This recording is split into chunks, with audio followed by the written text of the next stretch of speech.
Okay, we ready? I think so. I expect some people will probably wander in. If you want them to see you, you have to use my If I camera. want people to see me, okay. But I'm not going to worry that much because once we're sharing the screen, it'll mostly be about the slides. Okay. So I am extremely delighted to introduce Dr. Marcela Borge, who is an associate professor in the Learning Design and Technology program in the College of Education at Penn State University. I think, as I've tried to do with most of the speakers, Marcela and I go back to apparently when she was in early career consortium in Hong Kong, and I was one of the early career mentors. And I think those have been such great opportunities to meet people. That was 11 years ago. Yeah. Yeah, it was 2011. And have just been a great admirer of her work ever since. Her program of research focuses on the idea that higher order collaborative processes are essential for learning and development, but we don't always talk about the development of expertise in collaboration. And that has been a big focus of her research. And in her current work, and as the title of her talk mentions, she is going to be talking about technology-enhanced collaboration, equity, and empowerment. And I'm really eager to hear about your work in this space. So without lots of me talking, let's hear from Marcela, and she'll talk for about 45 minutes. And then we'll have 15 minutes for questions, and we have lunch on the balcony, and this is a great way to wrap up our season of speakers. Yay. So thank you, Marcela. Thank you.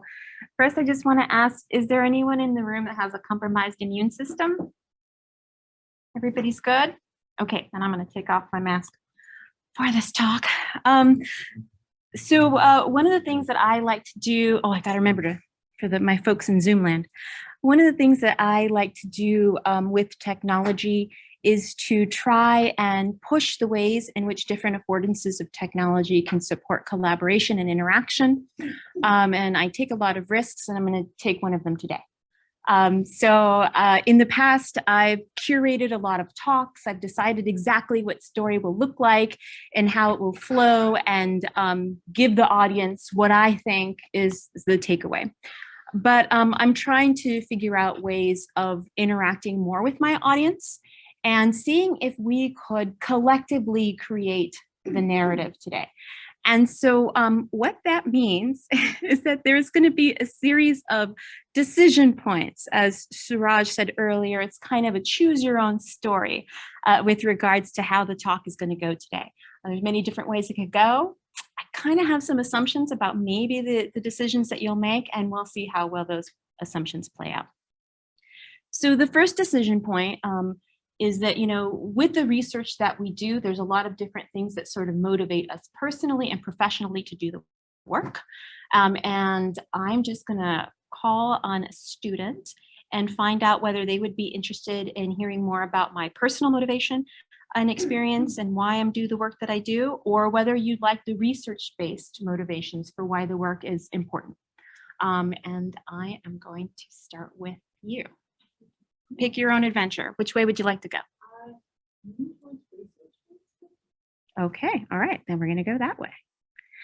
So a lot of the research has been talking about the importance of essential skills, right? So as technology becomes more integrated, there is a need for the types of things that people do best, which is collaboration, synthesis, the types of things that happen when people are getting together and working as part of a group to try and make sense of information.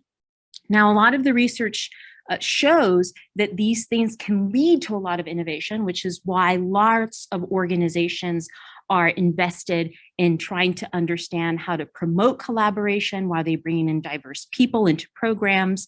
Because when you have diverse groups working together to engage in sense-making activity, you can innovate and create and solve problems that no one person can solve alone. And this is shown in a lot of different, in business, such as West 2007, but also in some very famous incidents that have been studied by people who do collaboration.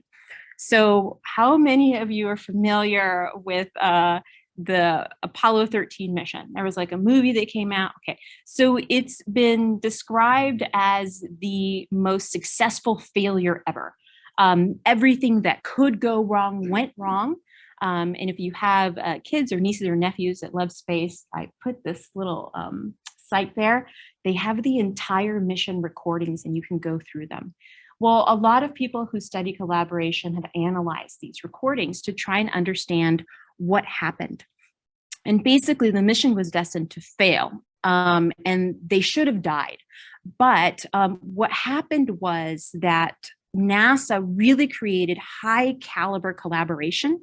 They got a diverse set of people to come together and try out different problems. They broke down hierarchies, they creatively brainstormed, and somehow they figured out ways of piecing everything together just right to figure out a way to bring them home.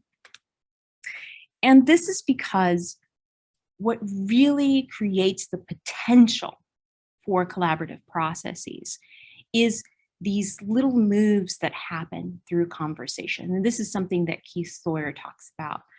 Keith Sawyer talks about collaboration as being almost like a form of jazz, right? Where someone throws out an idea and it elicits sort of something in someone else, and they can riff off of these ideas and expand them and create this beautiful sort of music around thinking together. But it requires a lot of freedom to be able to kind of move back and forth. And it also requires a great deal of skill. And so unfortunately, there's a great deal of research that shows that most people are actually quite bad when it comes to engaging in high quality collaborative activity. And if you put people together in a collaborative environment, it can actually lead to a lot of bad and somewhat disastrous outcomes. You think about something as technical as why planes crash. The overwhelming majority of crashes are the result of a breakdown in communication between the co-pilot and the pilot. Something comes up, a situation emerges that requires those two pilots to be in open and honest communication, and they fail to do that. One person withholds information, one person doesn't share, whatever. They're invariably social failures. And so there's been a lot of research in industrial and organizational psychology that have looked at plane crashes and what happens between pilots and co-pilots and what happens during emergency scenarios. And oftentimes it's not the technical issue that causes the problem. It's how people respond to the technical issues. It's how people share and synthesize information and devise solutions, right? But we see this also in why emergency crisis scenarios fail. This has also been studied quite a bit in industrial organizational psychology. Some of the biggest disasters, like Hurricane Katrina, were because of failures of synthesizing the information that different parties had and being able to communicate and devise solutions together. And so because of this, a lot of organizations, including the Office of Naval Research, were very interested in trying to understand what happens when you have people come together to try and engage in problem solving and use information to figure out what is happening in a scenario. And so there was this program by the Office of Naval Research called the Cognitive Knowledge Integration Program. It was back in like 2007. And they basically funded top experts in a variety of different fields to come together and try and understand how groups create knowledge and what happens. And this is how I actually ended up meeting a lot of my colleagues. Carolyn Rosé and Jerry Stahl were part of this program. There were some really great folks in industrial organizational psychology that were in there. And Jack Carroll, who I was doing my PhD with, he's a big HCI guy. He was doing it, but actually I got to engage in much more of it because he was running like 2 other projects.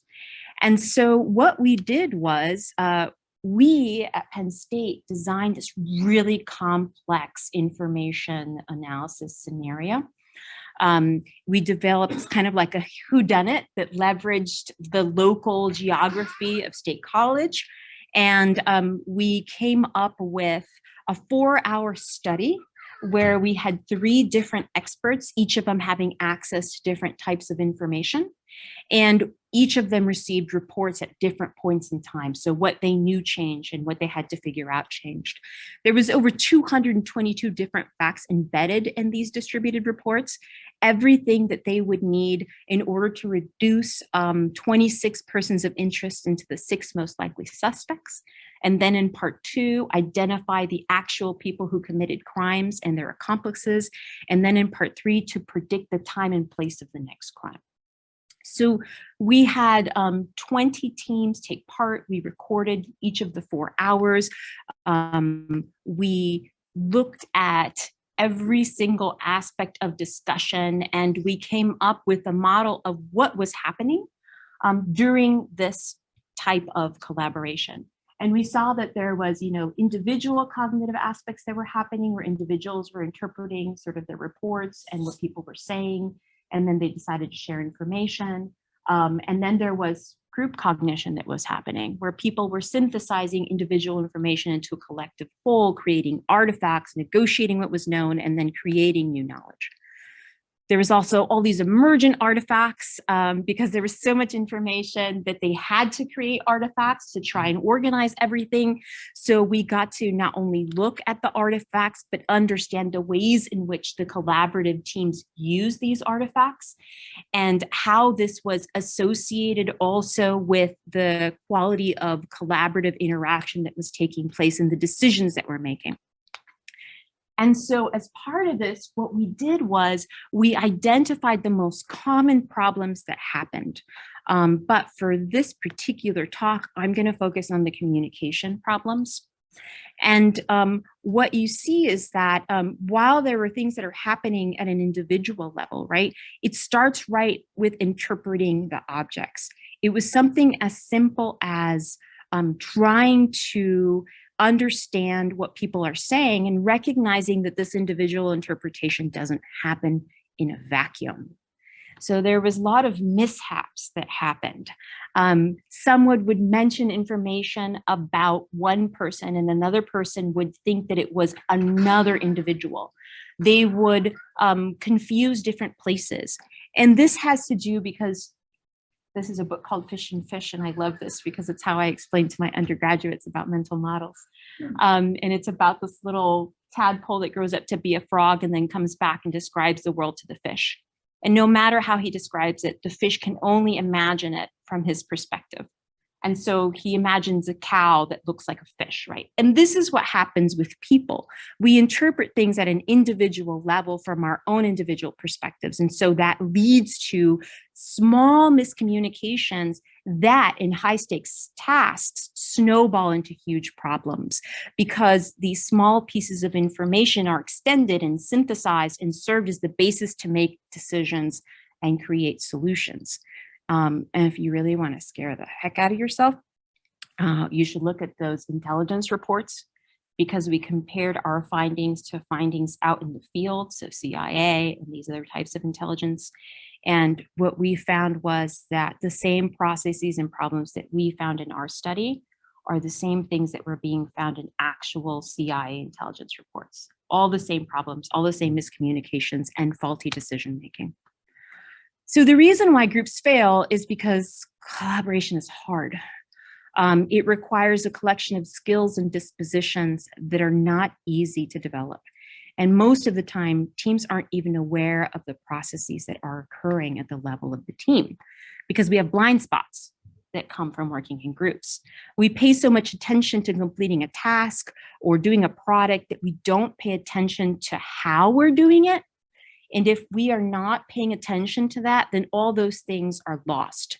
And so teams, it's very difficult to them to figure out after the fact what went wrong. And this is something that Nancy Cook has discussed in her research. So for example, one of our teams failed miserably And they were so into the task and they were so sure that they had figured out the right people that they spent like 5-10 minutes afterwards, because we gave them a chance to sort of, calibrate, trying to figure out what went wrong. And so they found out, we eliminated George, but why did we eliminate George? Do you have anything for George? And Sal's like, oh yeah, let me look. And he's like, oh, bleep, it was my fault. I had this information. I can't believe I didn't share it. So he took responsibility for failing. But in reality, when we looked at the video, Sal tried to share. He said, George, did we do George? What was his status? And John, who was a dominant figure in the group, said, yeah, George is out. But nobody was aware of these types of things. So it's these subtle things that more or less determine what I argue is a type of collaborative competence. So it's the knowledge and ability necessary to monitor and regulate collaborative processes to prevent or correct problems that interfere. So it's orchestrating the music, right, in a jazz ensemble, being able to move and flow with what is happening with the group. And this is something that in my work I have discussed and defined as socio-metacognition, which is knowledge about and the ability to monitor and regulate collective sense-making processes. So, given the centrality of this type of sense-making activity, folks like Kozlowski and Ilgen, who are industrial organizational psychologists, argue that this is one of the most important skills and dispositions that we need to develop in the next generation, but yet schooling is largely individualistic. And so we train students as individuals, we assess them as individuals, we put them in classes as individuals, and then afterwards we put them in situations in business or in scientific endeavors, and we expect them to be able to engage in collaborative problem solving when they have a lifetime of not learning how to do that. And so there's a big urge to try and get students to develop these skills and dispositions early on. And so I have been doing this in after-school programs.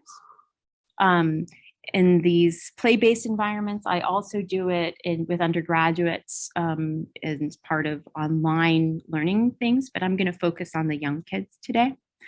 I just did a very technical talk, and this is going to be sort of the non-technological aspect of my range of research. So this club is called Imagineering with Art and Technology, and it has kids from 3rd to 6th grade. And what we do is that we've been involved in the iterative design of curriculum tools and instructional design principles to try and create a place where children can learn about HCI, human-computer interaction. I picked it because HCI is a really rich domain that requires an understanding of human cognition, emotion, and cultural systems, and sort of the ways in which we are designing sort of the world around us, right? And how these designs constrain and guide us, whether or not we're aware of it. And so this has been sort of the central question, is how can we design these spaces in ways that empower learners to see themselves as designers and problem solvers while promoting the development of higher order collective thinking processes. Now, earlier in Cindy's group, we were talking about how complex this is because there's so many different types of learning that can happen in these spaces, right? There's domain-specific things we want them to understand about design and human-computer interaction, but there's also metacognitive aspects that are inherent to HCI. So like understanding that there are users or people who are engaging with designs that we create and the difference between what we intend and how we want them to do that and all these types of things. There's also socio-emotional aspects. In design, there's a huge emphasis on emotional design, for example.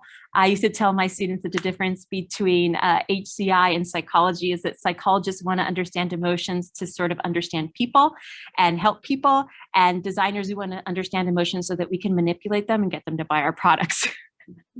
But there's a lot of other aspects that children can learn about socio-emotional aspects, right? And then there's the socio-metacognitive, getting the learners in these spaces to start thinking about their processes and learn how to regulate them. And so at this point, we're at another decision point. There's two ways that we could go. I could tell you sort of the broader theoretical background behind the work that we're doing with these children, or I can just dive into an empirical study. And I'm going to ask Chris, which way would you like to go? Okay, all right. Empirical study it is. So let me give you a little bit of context. In the work, basically the way that it runs is we create these games, which we call sort of design challenges, and we make them very play-based. So one of the first ones usually used is design an ideal garden for a Lego family, which sounds very simple, except that we have devised very concrete user profiles for everybody in the family. And we know all the different needs that the different people have, and we can shift the activities. So one year, one of the people in the family was a visually impaired person. Another year, it was an ecologically sort of a family that really was into ecology. And so it means that they have to go out and look for different information and make different decisions. And then as part of this, we're introducing them to core HCI content, like the different parts of the design cycle, what it means to understand users and the importance of asking questions and these types of things, right? But we're also really using what happens during the club to articulate and talk about these underlying thinking processes associated with emotion. And so when things go wrong in the environment, when kids get angry, we talk about that. When we as designers, because we build this narrative that we're the designers of the club and they're our users, so we get to engage in co-modeling with them about what the role of the user and the designer is. And so we will say things like, oh, we created this activity, but you guys hate it. That's so hard. Like, we worked really hard on that, but now I'm curious, why didn't you like it? How could we improve it? So we model these types of dispositions and the emotions that also coincide with failing. We also will replay what we've observed them doing, and we talk about what happens from an emotional perspective, and we encourage them as they go on. So we're coaching them to also take on these ways of thinking and dispositions. And so we basically say it's kind of a mixture of cognitive apprenticeship and emotional regulation. So cognitive apprenticeship, for those of you who may not, first of all, how many people here know what cognitive apprenticeship is? Okay, so just a quick ballpark. It's really an approach to teaching that encourages teachers to not just show students solutions, but to talk out loud about the thinking processes that they are using to go about and resolve things. As they talk out loud, they can model behaviors and dispositions. They can scaffold and provide ways of helping children to take on the dispositions. And then they coach them so that they can try and become as skilled as using those ways of thinking as the instructor, and then you fade over time. We're doing that, but we're doing that with social emotional competencies in the space. Now, the other thing that's really important is that we do multiple iterations. And so they start with a paper-based design to first try things out. We give them feedback, they figure out what areas they fail, what things they need to improve, then they move on to a Lego-based environment, and then they go on into a Minecraft environment, which is like this world of virtual building blocks. It's like Legos with properties and cool stuff, except that you can explode all your partner's stuff and create devastation if you're not careful. And so what we do is we are building on the problems that are happening in the club as an opportunity to think about more abstract psychological concepts. So problems that we observe with them collaborating can lead to reflection and discussions about learning theories of emotion, and we can brainstorm strategies for improving processes. Problems with previous designs gives them opportunities to learn and evaluate, improve the designs. And problems with activities and tools gives us opportunities to model and reframe failure as a learning experience. So all the things that we focus on. we record all these sessions and we use interaction analysis, a la Jordan and Henderson, to create content logs, and that helps us to sort of filter the information, and whatever questions we're interested in asking, we can just kind of drill down into the videos that have most of the data can address those questions, right? So, for example, when we were trying to understand sort of the best ways of creating rules in a classroom, this is one episode that we found that sort of highlights. This is just a simple what happens when you throw a bunch of kids into Minecraft with no rules, because we're purposely trying to create problems and not prevent them, right? Did any teachers freeze anyone today? Yes, but it was annoying. It was for no reason. Do you guys want any rules around that? Yes. Only freeze someone if they did something Okay, wrong. so I'm not sure how to make the sound. It works for, I think, Zoomland, but it doesn't work for this environment. But basically what happened was that because we just threw them in there, we knew that they were going to basically go rampant. And what happened was that the kids started exploding things, and the students who had the teacher counts, because we have the students regulate each other in the space, started freezing people and frustrating the kids. And so we talked about what was frustrating. They discussed strategies for how do we hold people accountable? When can teachers freeze? When can they not? And what are basic rules that we want in this environment so that we can all work productively? So rather than me as a facilitator top down creating these rules, we created situations where they could see all the worst things that could happen and made them responsible for creating their own rules to try and prevent these things from happening in the future, right? Now, this is a very simple example of the reflective process. There is another one which you can read in our 2020 paper where we talk about reward systems and grades and things of that nature. And I can talk a little bit more about how we engage in that reflective process, and that's transcript. Or I can jump to sort of a bigger overview and I can show you what the biggest problems that happened in this space. And so I am going to pick on you. What direction would you like to go? Okay, all right. So there was this incident that happened in the club. One of my students designed this thing called the star chart. And we designed it as a way of encouraging the children in this after school club, right?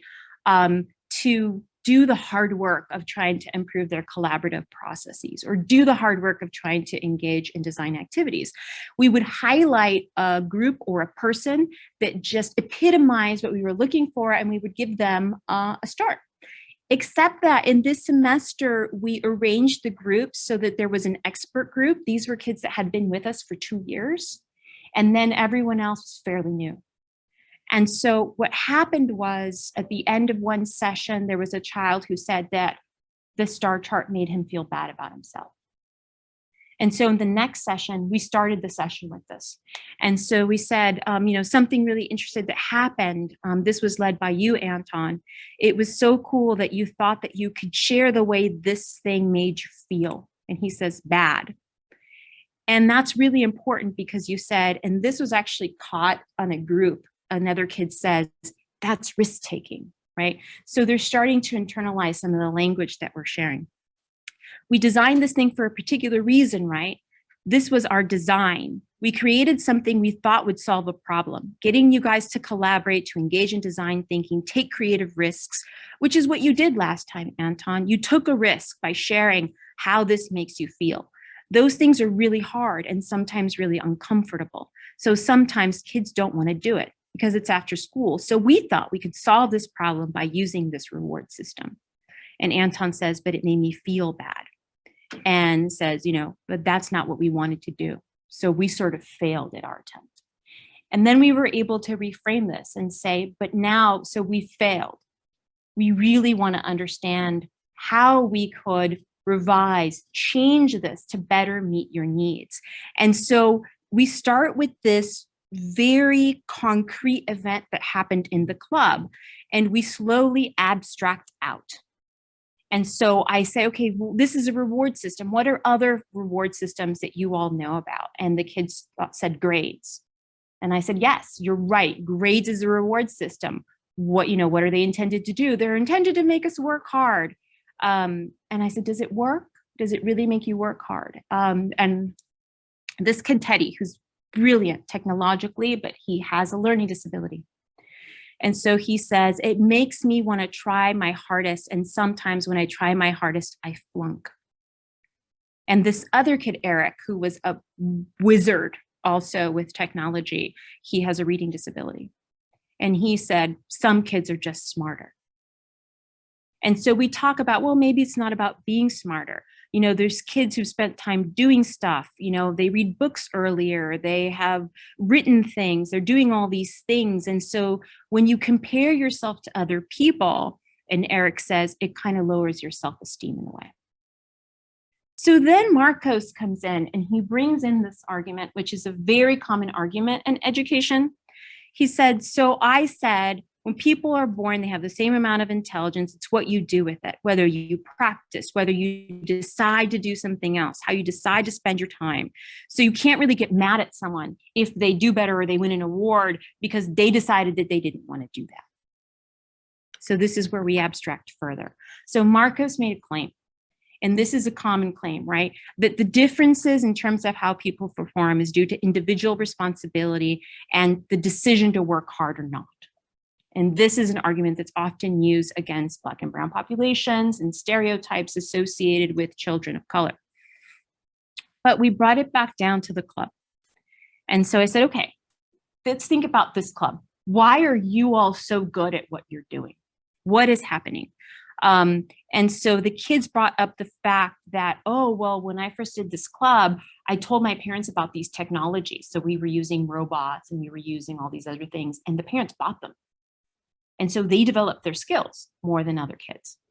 But the other thing that we found out in talking to the children is this after school club was run by a school, and we could not decide who enrolls or not.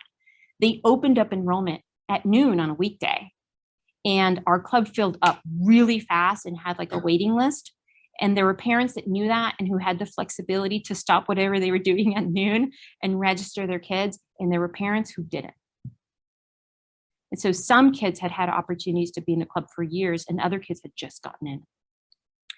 And so when we discussed these things, and this was completely without our prompting, Marcos said, I think because we have 4 years or full semesters of experience, we can't say we got a star and make everyone feel bad, because that's not fair. So he recognized that it wasn't just the decisions that were happening. There were all these other sort of systemic things in place that made it more difficult for other kids. And so together we talked about it, and we said, we brought it back to the design. So how do we fix this? How do we make this better meet your needs? And the kids decided that they didn't want competition. They thought that competition would kill creativity and collaboration in their class and make people feel bad. And so instead, they decided to redo the chart and make it a community effort, so that if the community got enough stars, they could have like a day to just tinker with all the technologies without us even doing any reflection or anything. So that's what they did. They were working together towards a goal. And so in our work, we use these cases, and we do a lot of not just looking at the types of problems or patterns of problems, but we do comparative case analyses to understand the needs of the children who are there. What are more engaging and effective ways to get them to understand really complex aspects? We try and figure out what are the best guiding principles to support the type of collaboration and community of design that we want. And we also, because we use different forms of technology, we are able to devise studies that look at just how different types of technologies impact collaborative sense making. So a screen-based technology, where it is versus physical tools and how that impacts them, right? And one of the things that I'm currently working on, if I can ever get this paper finished, is we built on some of Jerry Stahl's work to understand community knowledge building as this intricate system. And I equate it to a system of gears because any problem at any, whether it's individual or group or community level, causes huge problems and disrupts the knowledge building at the level of the community.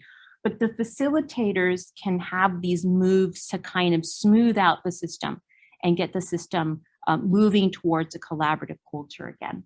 And so these are some of the things that we have been working on. And so let's show you the findings from the first year.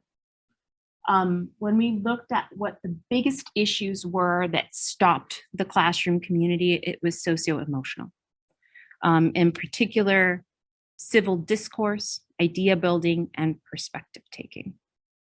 These things would disrupt and lead to an escalation of problems that would sometimes stop activity. Now, we did comparative case analyses to look at what these problems looked like and how they played out.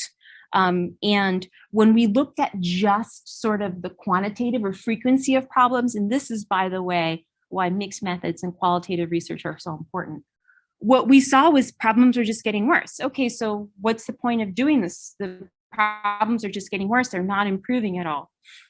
But when we looked at the cases, what we saw was problems weren't going away, but they were changing. And the types of problems that would be present would change depending upon how the children were regulating and interacting. And so, for example, there was a child who had huge issues regulating their emotions. And in the first 2 sessions, it led to screaming and chaos and teachers having to intervene. By session 8, he was still having problems regulating, but he would stop himself. And his partners would help to co-regulate him. And so the teachers were no longer leaded. So the problems were still present, but they were getting less intense, right? And as technology came, there was new problems that presented and new things that required the children to regulate. There were things we were failing at supporting. Children did not seek feedback. They ignored feedback. They provided poor feedback on their design. And they refused to acknowledge failures because they wanted to rationalize. They wanted to feel like they had succeeded from the very first time. And so that taught us that we had to create whole new activities just for failure, which that ended up being one of my students' dissertation topics. And so we found that we could create these meaningful experiences. We could help them to regulate emotions and engage in more sophisticated thinking processes, but we needed to really work on that aspect of embracing failure and how we did that, right? Also, it was really hard for new students because the synthesizing of the design ideas often led to huge incidents. And dealing with their emotions because of these frustrations was difficult. Most children, they'll put them in teams in elementary school, but they're not actually making joint decisions together. A lot of the work is cooperative or parallel. And so only having one thing and having to negotiate and synthesize and do this thing is really difficult emotionally for these children to engage in. And so, you know, also paying attention to where they were in the cycle of the design. But what we found is that with reflective support, the students could improve. And so, you know, there's different types of ways in which that can happen. All right, so we've now gotten to how would you like me to end this talk? Do you want me to talk about why it's important to broaden what we mean by learning, to include social emotional learning? Or would you like me to focus a little bit on why it's essential that we focus on technological empowerment, which I haven't really gotten to as much as part of this talk? Gonna go with you. I don't think I've called on you yet.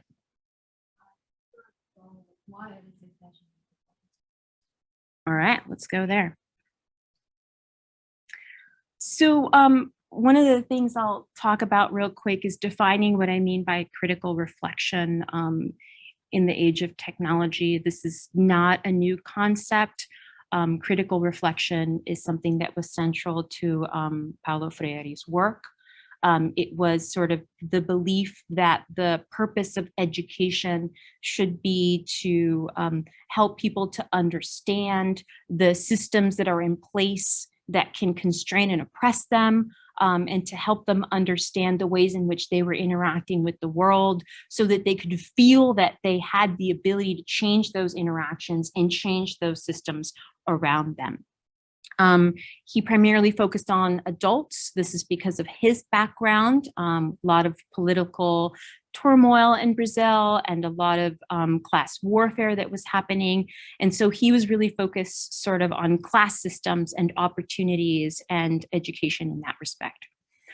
I share a lot of commonalities in my thinking in terms of the importance of reflection, but not so that, and I've changed over the years, not so that children can learn to carry out an activity in a way that I believe is essential or optimal, but so that they can learn about themselves and their world, and I can learn about what is important to them at the same time. So it's a reciprocal learning experience and a growing experience where I'm not coming in with, this is what I want you to learn, but we're learning about these things together. Now, in the age of technology, what I'm arguing is that awareness and self-reflection are still important for the purpose of action, but we need to focus on helping this next generation understand all these artificial designs that exist in the world. We accept things as existing, but corporations, banks, money, these are just stories that we've all decided to believe exist. Money has value because enough people believe that it has value. You know, a conglomerate is a conglomerate because enough people believe that that's what it is. Educational systems operate, these are all, you know, this is, you know, Simon's work. This is all artificial designs that people have created and pass on through culture. And I think it's important that we help the next generation understand this. It's important that they understand how these designs impact people and how we interact cognitively and emotionally with these systems, so that they can develop this knowledge and understand the ways in which technologies are and can continue to dehumanize us, and how we can transform designs to meet more humanistic needs. Now, there's already a large effort with designers. There's Design for Good. There's people who are rethinking architecture. There are people who are trying to redesign for a better world. In education, we are seeing people who are focusing on equity-centered design so that we can support anti-racism in the classroom, because designs and curriculum matter in classrooms. It makes some people feel welcome, included, and valued, and others feel like they don't belong. And understanding that and understanding how we can change designs to make and empower those learners within those environments is essential if we want more people to be successful within these different environments. UNESCO's also launched this program. It's a design challenge to try and reimagine what education can look like. I'm also seeing this in Pennsylvania. I don't know if you're seeing it here, but there's a group called the 2030 Coalition, which is a very influential group of people in Pennsylvania that are lobbying legislators to just go right back to the drawing table and get rid of everything, even if they have to get rid of standardized tests, to start thinking about what are essential skills that we need to develop in the next generation by 2030 so that we can be in a better place, right? And, you know, it's important that we start thinking about these types of things, because engaging in collaborative sense making, rethinking of the designs around us, and empowering other people to imagine new ways of being is going to be really, really important for us as a society and globally, if we want to try and ensure that all people are having opportunities for rich learning environments, that all people have dignity, and that the systems that we've created and structured are not biased against any particular population, right? Because a lot of times we just use a lot of the policies and systems. We don't know the history behind it. We don't know the intent, and we don't know why they were in place. So there are things you can do to support this type of learning in the classroom and online spaces. I teach online courses. Most online courses have very little opportunities for collaborative sense making. It's a lot of individualistic work. So finding ways to help students connect and engage in sense making so that they can connect content to social issues and create meaningful learning for themselves and for each other. In face-to-face context, because there is not a tool to help them relive what happened and make sense of what happened. Facilitators can help students to relive these types of things and really reflect on events so that those events can serve as what Pappert would say, objects to think with, right? Think about these concrete experiences as a way of introducing more abstract concepts and bigger ideas and bigger problems for them to think about. In the day-to-day, you have to be willing to take risks with technology in ways that promote more interaction and opportunities. For a PowerPoint, this is as much interaction as I could get, and I'm still not satisfied. I want more interaction in a talk. But this is tricky because it's not sort of the way that we're used to talks going. And I wonder if you're curious, like, what are all the slides you didn't get to see, right? Because there's a whole nother story that you missed out on. And then, you know, each of us needs to develop a deeper understanding, critical reflection, especially about technology and what that would entail and how we can support that for students at the university in K-12 settings. And then most importantly, educate yourself about existing systemic inequities and the ways that technologies are amplifying these inequities. There's this really great book that I highly recommend. It's called, it's The Technology Race, or The Race to Technology. And the author shows you the ways in which seemingly things like, like coding and, you know, algorithms are perpetuating biases, hierarchies, and stereotypes. And I think she calls it like the Jim Crow code, which she's saying that if we don't start opening our eyes and thinking about the ways in which technology is perpetuating these existing things, not only will they amplify and create worse inequities, because most people don't understand the way technologies function, they won't even understand the ways in which they are doing this and harming people. And so these are some core literacies and core learning that we need to figure out how to embed in K-12 settings. And with that, I'll open it up to questions. So we have 10 minutes for questions. Mm-hmm. Yeah, I really like this interactive activity and formal. Thank you. Yeah, but at the beginning you said which is the research motivation, but I also actually am very interested in your personal. Oh, okay. Like, Wow, you want to, okay. And also the technology for empowerment. I can feel your passion about that. Sure. Good, you're going to get to tell your story. I guess so. Okay, so here we go. I was born in Nicaragua in 1977, which was when the revolution occurred. So this is the Sandinista National Liberation Front. This is a picture of me probably at about 6 months of age with my grandparents and my cousins and my sister. Yes, I'm the baby, I'm the chubby one up there. But just before my first birthday, I lived in Managua and riots broke out. And so we moved from the city to the country to live there with my grandparents. But unfortunately, the war followed us and it went straight to my grandparents' ranch. And so this was, I literally had to crop this because it was so violent that I didn't want to share such a graphic thing. But they basically took my parents' ranch over and used it as a hospital. And so we saw some really horrible things. Luckily, I was very young, so it was only in my dreams that I saw these things, but my sisters and cousins were not so lucky. By 1979, approximately 600,000 Nicaraguans were homeless and 150,000 fled. It was a very small population, so it was a lot of them. Meanwhile, things got a lot worse where we lived. So the women in my family, being BAs, you guys know what that means, set out to find refuge in the US. And my dad followed. So this is what an illegal alien looks like. This was me at about 3 or 4. But luckily, it was the 1980s, economy was booming, and so it was very easy for us to get our residency papers, and I was able to become a citizen before I could vote at 18, which was great. But I lived in a very, very large immigrant community. My high school, Mount Diablo High School, was not the greatest high school in the world.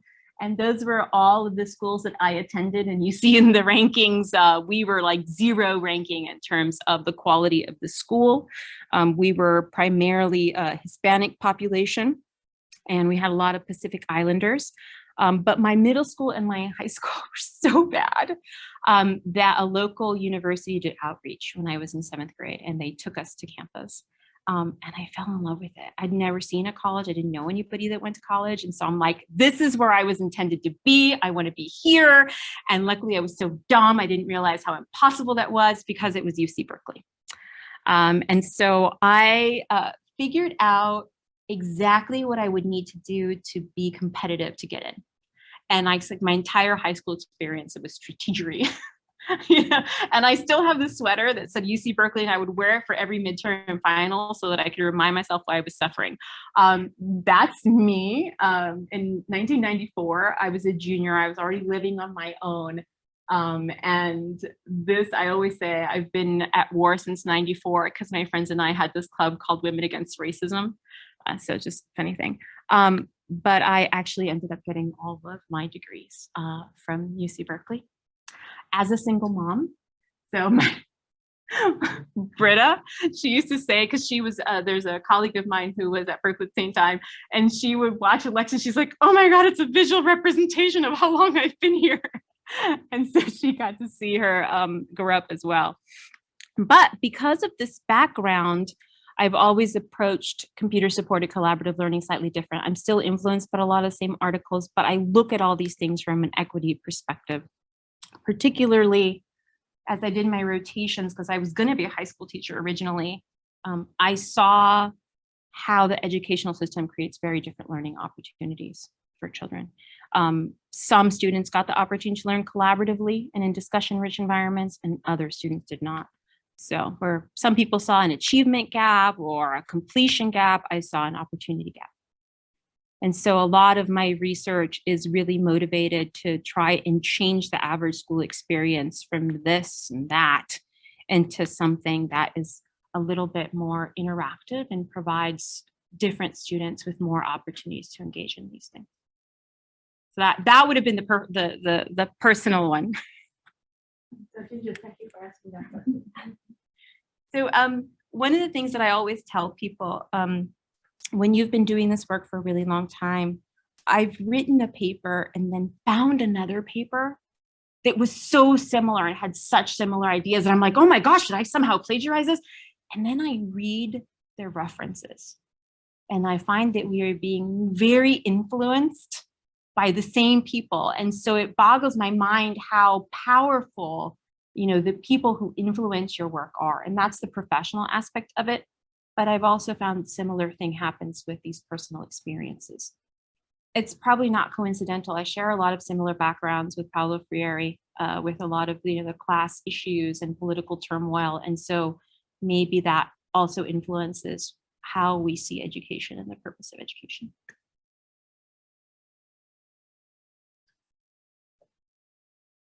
We have time for one more question.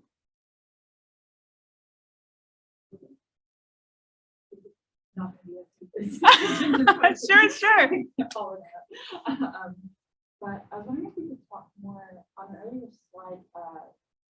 Psychological safety was called out. Mhm. Sort of a prerequisite to like collaborative. Okay. And I was wondering if we could talk a bit about how you design for psychological safety. For the psychological safety. Sure. I think you're talking about this slide. Yes. as Psychological. Yeah, it's really, really, really, really, really, really, really, really important. And for those of you who don't know what psychological safety is, it's a feeling in an environment that your perspectives are valued, that it's okay to take risks, that it's okay to admit when you don't understand or to discuss mistakes, right? This is something that Edmondson has discussed as being essential to organizational learning. Even if we just constantly dismiss someone's ideas over and over, eventually people will stop sharing their ideas. And so when we don't create these types of environments, it's problematic. There's a paper that I wrote with Emma Mercier, 2018 in CSCL, where we talk about an ecological perspective on learning. And there's this snippet in there about this child who created an ender dragon in Minecraft and accidentally destroyed another group's project. And the first thing the kids wanted to do was to punish him. And as a facilitator, we said, wait a minute, we're a design club. He was exploring. We need to protect that exploration. So we can't punish. Let's, how did you create this? Let's be curious about what he did. And when we talked about that, the kid went from feeling terrible and shutting down to other kids being curious. Well, how did you do that? And well, he was programming it with the program at the back end. And so then he went around and other kids want to learn how to do it. So he went and spent the entire class showing them. So the entire class learned how to summon things and do things and use the programming language, all because of that culture that we created. And at the end of the day, he stands up and he says, I felt really bad because I messed up. And then the kids were like, oh, but it was so cool because we learned so much. In that episode, kids would tell that story again to future club members to explain to them why it was okay if something went wrong, because we could figure out how to fix it. And these are the types of things that are essential in collaborative and design environments, but often get forgotten because people are in such a hurry to get things right or make progress. These things are messy, right? Did I answer your question? Yeah. Okay. Yeah. And I think it is just about time for lunch. All right. So thank you. And folks can ask questions. So let's give. What you've been up to, and look forward to getting to talk some more throughout the day. All right. Lunch is up there.